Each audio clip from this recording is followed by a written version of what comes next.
They literally, you know what? We chose this.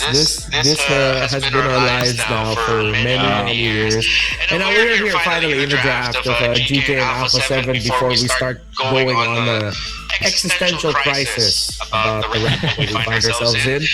Belleric Atlas, the trade is off, so we're going to be seeing different sets of rumors this time around, but Shen and Shark would not take it away from them to look towards picking up the show for themselves later on. But the Marcel, still active for GK if they want to take it, and if it doesn't get banned out by Alpha 7. Oh, Marcel indeed is going to be the ban on GK. Not gonna waste any time out there with the Hirara being picked almost instantly, not actually instantly.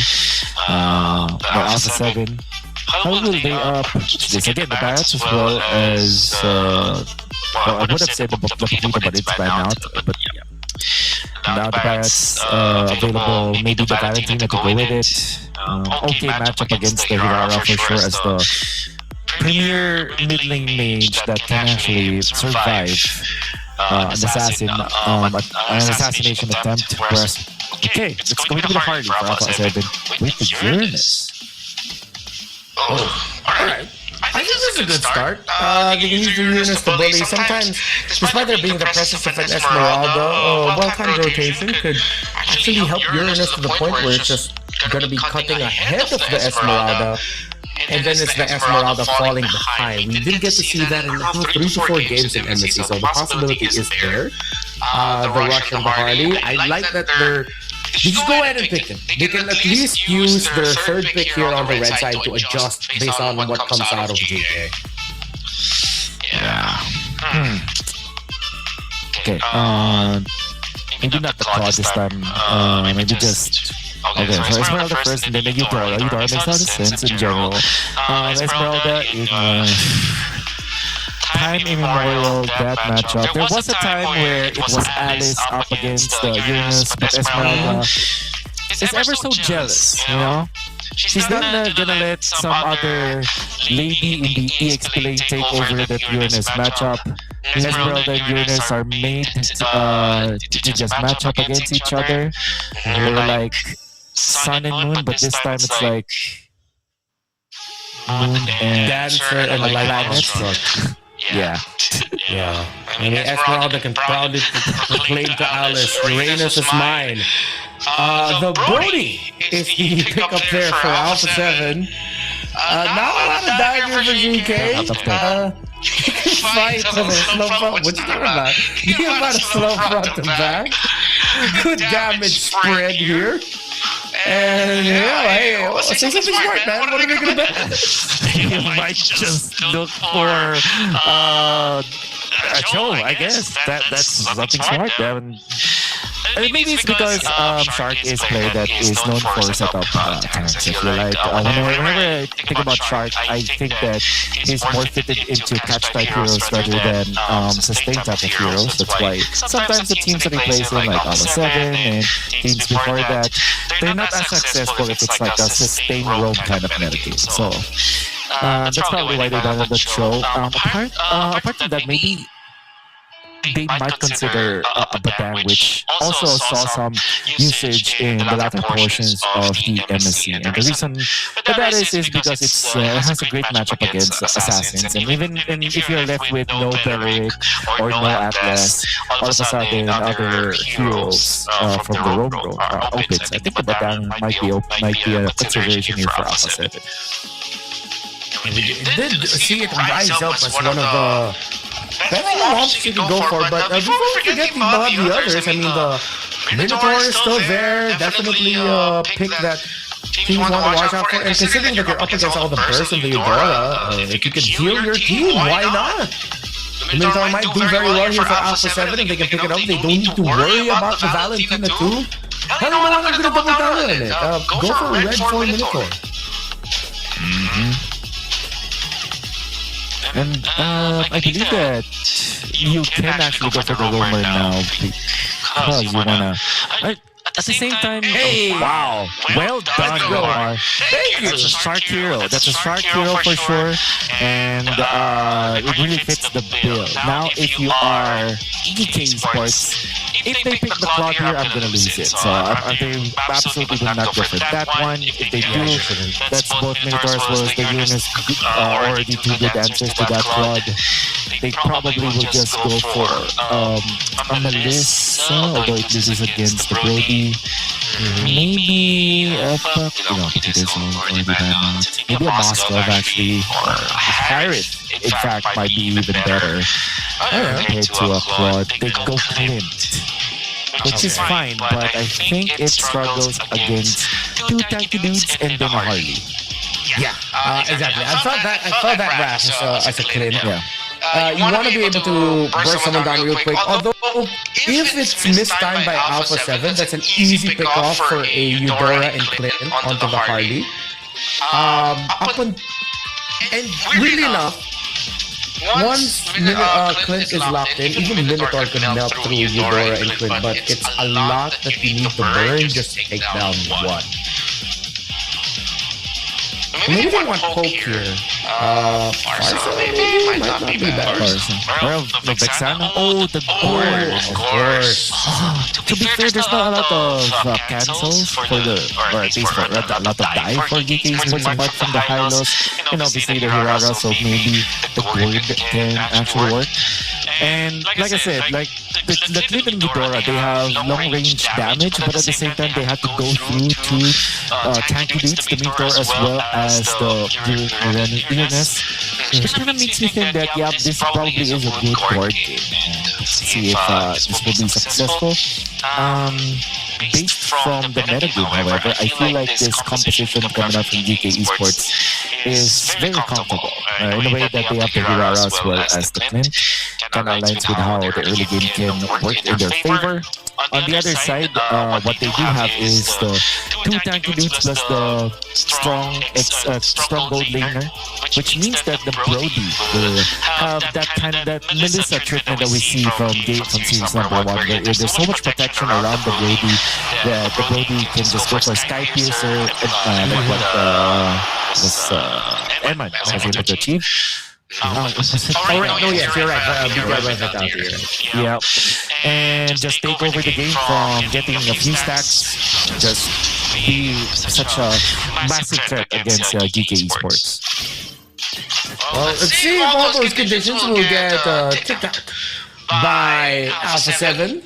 Of course, for Geekay, with the V-pick of the meta in the Hirara in their hands. Let's see. You know what's crazy? I can't believe there was a time where we thought that Hirara was just not able to work. And there was just something about her that was quite awkward. Yeah. Until the players started rolling up with it and showing us, nope, yeah, this is how we can make it work. And then suddenly here she is, now an inescapable part of our metagame. Yeah. Also, players have decided to, because what they do before is that they reserve just one iframe and kind of waste the other.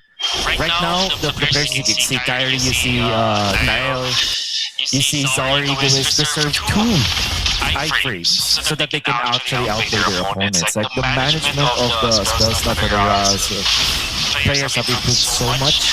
And they also paired up with a lot of big long-range bursts like the Dora, for example, which also allows the Hirara to be just a clean-up hero in a way. And that's the reason why teams have, players have now understood how Hirara can be played in the metagame. And what's great about it is, despite her only having two skills and the multiple ways that you could chain them together, it makes for some beautiful gameplay when a Hirara really pops off. A stun off of the shark just to delay. Now, decided to go in with a flicker and the jump through the Uranus, and they're going to double down on the Chrono. They take down the mid lane. That's going to be the missing touch by Core World, Dr. Shit, and Aizen. They take out the Eudora. This forces back Senno a little bit, but Geekay are still in contention for this turtle. This output. You see, Shark is not ready. It's just level 3 point, and they don't have the Gourd ultimate soon. That means that Xeno with a bomb tag as well. An ode to the champ. able to get the turtle so easily. Quano with the burst coming up from Alpha 7. And like we said, when we're just talking about the face value of the draft coming out from both teams, Geekay Esports looks to be the one which is stronger in the metagame. However, Shen, that was a weird way to utilize this Hylos. Not respecting the firepower of Alpha 7. Yeah, there's going to be a bit of a heat check onto the rumble of Geekay Alpha 7. They can start roaming around together, seeing if they can start bubbling up some kills. Again, Rosea does not have the Sky Piercer just yet. Going to be waiting for that as the first main item for this loading. Once that is locked in, we're good to go. Almost like the second. Let's see the priority here for Zia on this loading, and when we'll start seeing Alpha 7 start dishing out a hit squad of players as to get kills. Meanwhile, in the middle, and trying to get spotted. Oh, he still gets a knock-up and the motivation roll off in time to be able to get away. But Cold World with the Mystic Gush takes a lot, but he backs off. Okay. That's a good skirmish that will, I believe, favor Geekay Esports, interestingly, because of how they are able to help Clint go for the double lane. Which means that there is a little bit of speed onto Yaga this time on the clip compared to the Brody. Fortunately for Zia, it does have an assist, so that actually amounts to a lot when it comes to this gold lane to gold lane matchup. However, Geekay Esports, as well as Alpha 7, I wonder when they will activate their gold lane. I feel like the third turtle might be a good way to gauge who is winning in terms of the gold lane matchup. Alpha 7. They're going to want to get this next turtle, build it through there. The Nax is getting checked, as expected. The Esmeralda Uranus matchup, Shark and best player. Hold a very good spot in the bush. We're surprised, but you have to be honest at this point, and that's going to be a Mystic Gush onto Shen, everything thrown into the high loss, and that's no more over for Geekay. They decide to go forward. Shark with the Minoan Furious, let's click it forward. With Casino, Baba, the Heroes really low, but the iframe uses two of them to stay alive. Gives to avoid the Tour Point memory and all the other damage this time by Alpha 7, but with the Hirara force back, Alpha will win this turtle. And all of a sudden, Alpha 7 have flipped the switch. They have activated their Brody, and that's very important for Alpha 7. But I think the real reason why they won that is because of the way that they approach the team fight. They saw a high loss, and their thought process is, okay, let's commit the Mystic Gush and most of our resources just to take out this high loss so that we can eventually move properly around the game. And they were able to take the turtle fight because of that. Cold World with a 4th kill in this game, 5 minutes and 48 seconds in. This horde is the treat for Alpha 7. So much firepower on the side of Alpha 7, and Shark will eat everything, getting tossed out by both the high loss and the clip. Not enough damage yet in the department for the Cowboy, but they will have to hold as long as they could to make sure that they're not going to lose their tower. Naps already invading the purple side, forces out the Hirara single-handedly. As Shen overcommits downside in the bottom, they make sure that they capitalize and Xenobaba loses the purple. The seal, entry, stun, opening off is perfect by Gotf and Geekay. They take down the board. That's a shutdown. Oh, that was such a good shutdown as well. They not only eliminated a big threat on Alpha 7, they also committed for their heroes out there, which means that they will have so much gold when it comes to assists.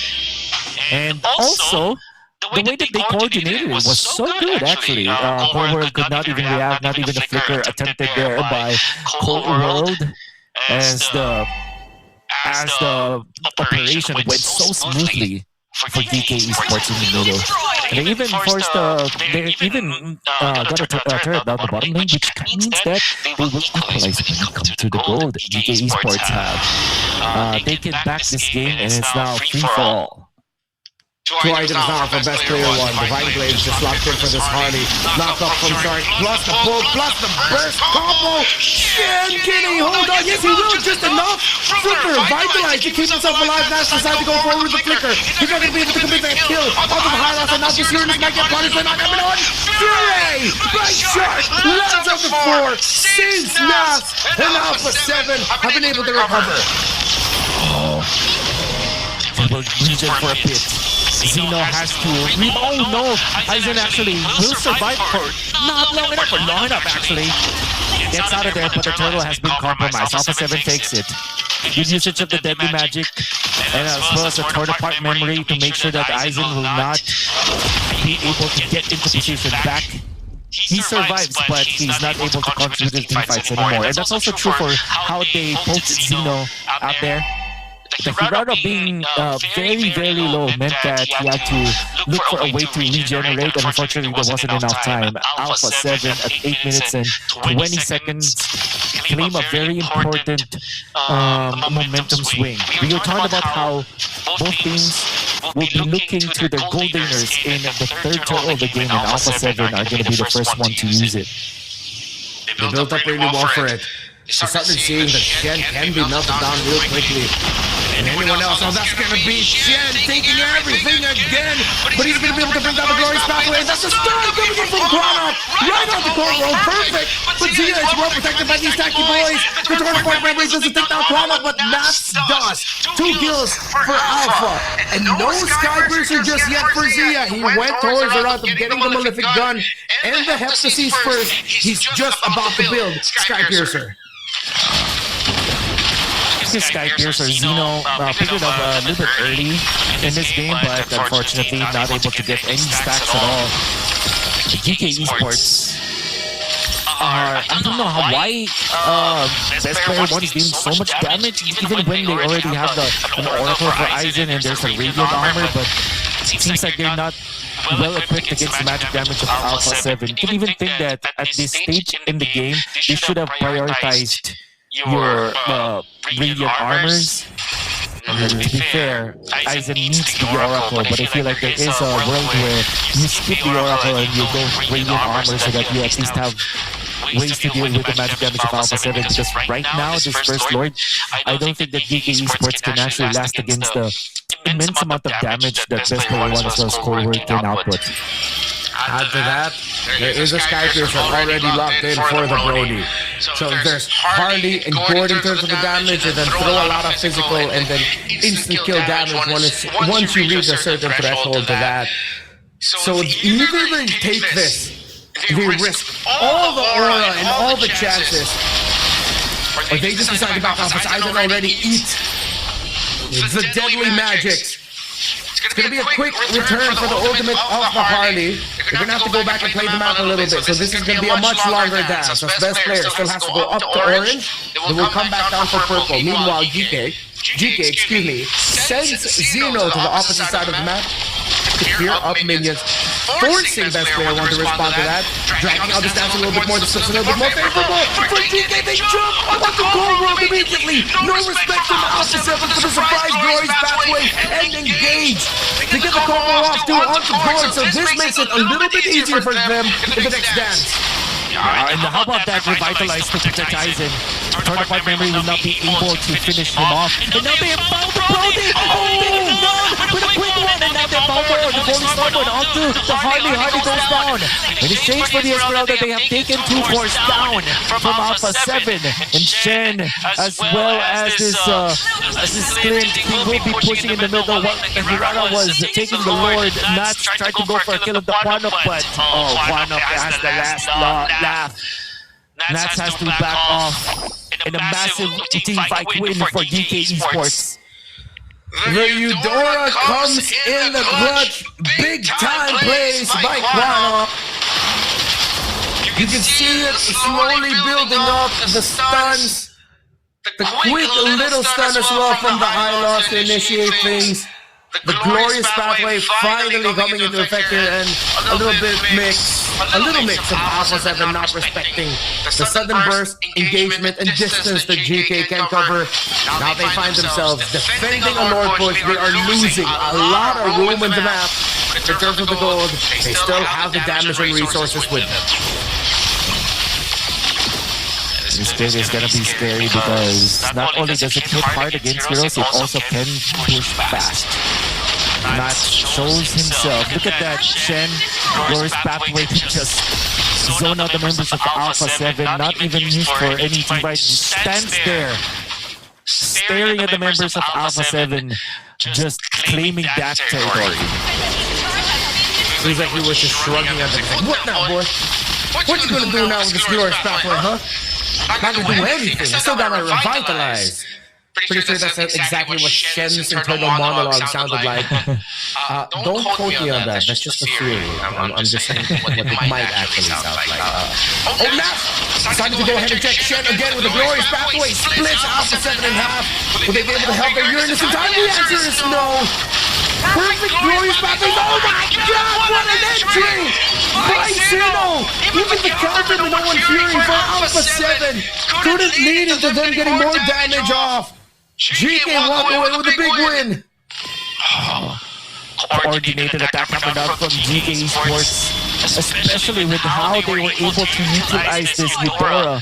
And of course, the Glorious Pathway. Seems like Alpha 7 are just like you're in the headlights whenever Geekay Esports initiates because of how quick it was and how coordinated they were. It's like there's little to no reaction that you can do. Even Nats melts in front of the members of Geekay Esports. A lot of resources being forced out for Alpha 7.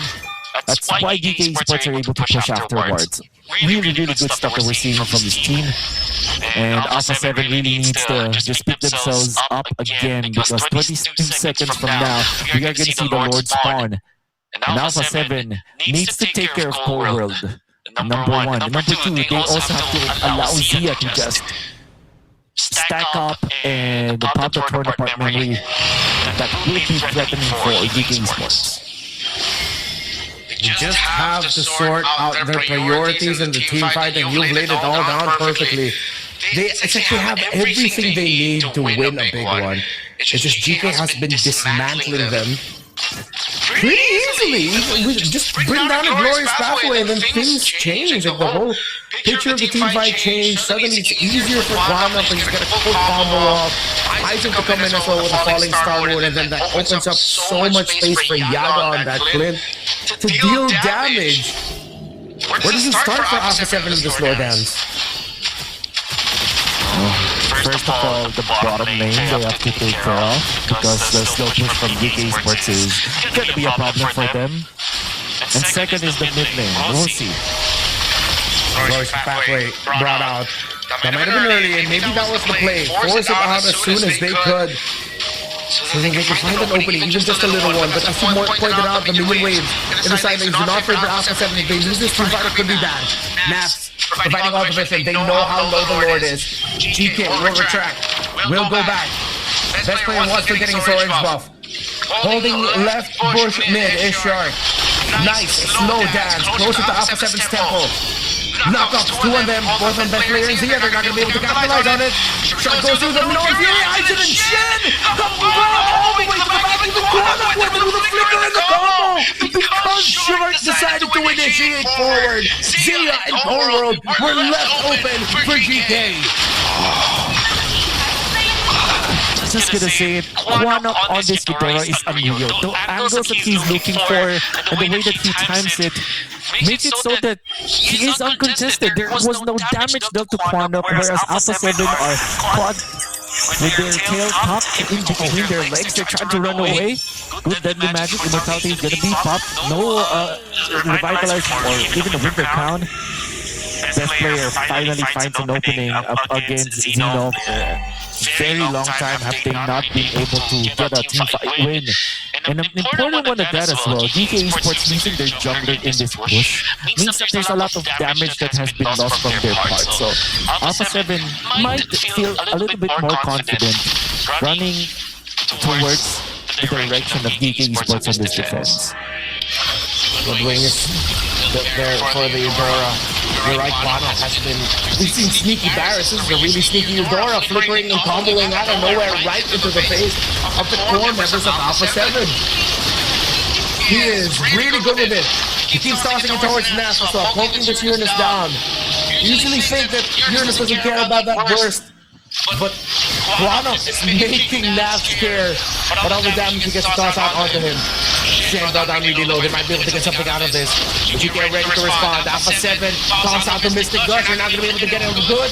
Trying to play the lights with the Falling Star Moon. And Quanok again gets a massive combo to bounce off, stopping Alpha 7's momentum in that fight.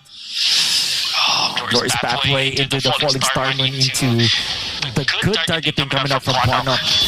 That allowed Geekay Esports to force some immortality and, of course, for some big ultimates out there, which means that they will be able to push the bottom lane because there's not much that Alpha 7 can throw at them. But the top lane, that's the more important one. It's very low right now. Geekay Esports decides, okay, we are not required to finish this game off right now. Let's just take away, take away everything that we can get out of there. Fortunately for Alpha 7, they maintain their top lane turret, which is the opposite lane of the upcoming Lord. So at the very least, that opposite side is not going to be the worst of their problems, but they are indeed the backdrop right now up against Geekay Esports. Again, it's crazy to imagine that this isn't even built on a massive lead. It's just so far Geekay have been executing much better. Of course, with some great individual play. We mentioned Quanok, but Aizen's Falling Star Moons have been nothing to scoff at either. He finds the timing just enough to disturb Alpha 7 and being comfortable when it comes to the team fights, that their front line crumbles quickly to all the poke and sudden burst. And then of course we have to go back. Quanok again, who's just somehow finding the backline over and over. He's making the Eudora. I think out of all the Eudora performances, despite all the great ones we've seen through MSC, I'm finally starting to turn my opinions around this hero because of Quanok, and I can't believe I'm saying that. Welcome to the world of the Eudora.